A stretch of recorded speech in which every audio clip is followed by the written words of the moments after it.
नहीं आता इस स्टडी मोड से। वो कितने नहीं इधर आ जाओ यार तो खुल गई है यार उधर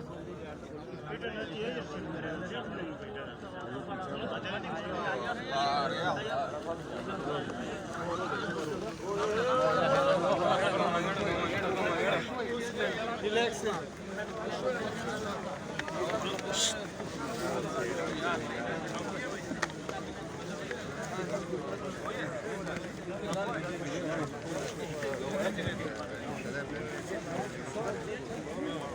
भाई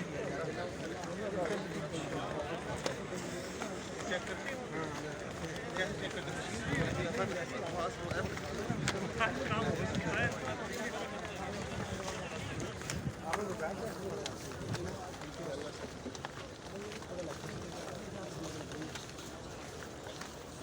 हेलो